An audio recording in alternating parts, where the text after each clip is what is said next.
Hey guys, so on to my kitchen, and today I'm going to cook chicken breast for dinner tonight.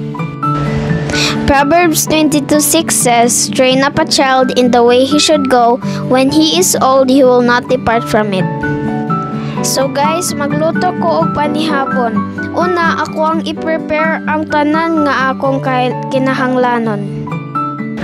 So guys, akong gislicean ang atong chicken breast para mo absorb ang atong timpla sa flesh sa chicken.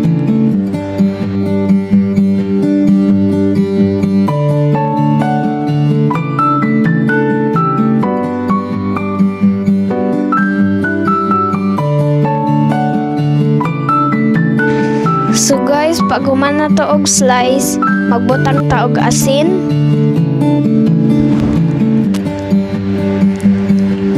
Magbutang po ta og ground pepper. Pagkatapos, paprika powder. Then, I will put it in the flour and dip it.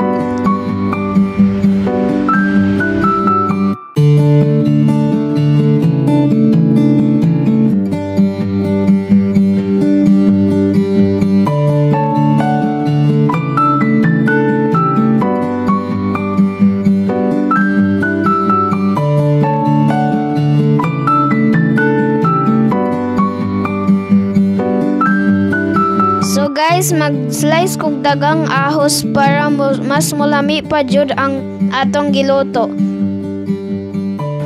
So guys, nagkaton ko og luto para di ko mapasmo.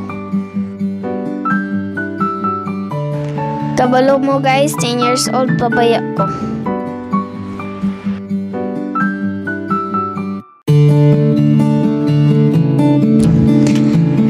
So guys, nag-slice ko og lemon para ato ang itimpla ang juice.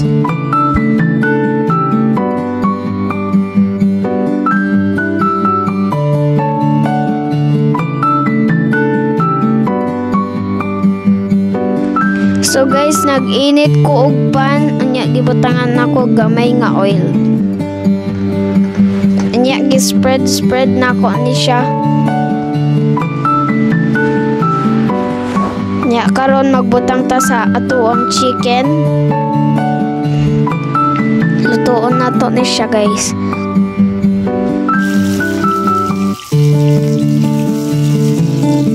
Akong gibutang tanan sa pan ang akong niluto nga chicken, and I add slice of butter, lemon juice, niya ako ang gislice nga garlic.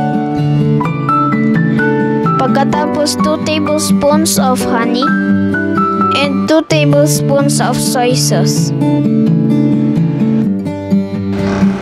Guys, let's cook it in a few minutes until it become golden brown.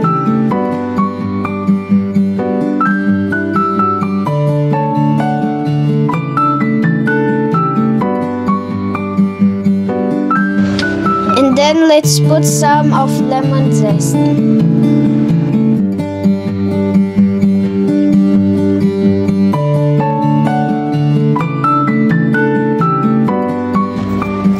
Then I slice spring onions for toppings.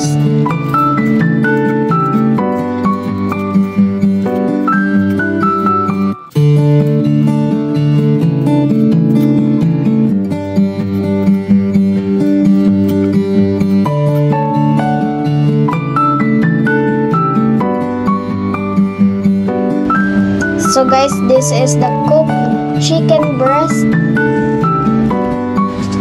So guys, let's sprinkle the spring onions to add beauty. That's it for today's video. See you in my next video, and please don't forget to like and subscribe and turn on the notification bell so you won't miss any of my videos. Bye!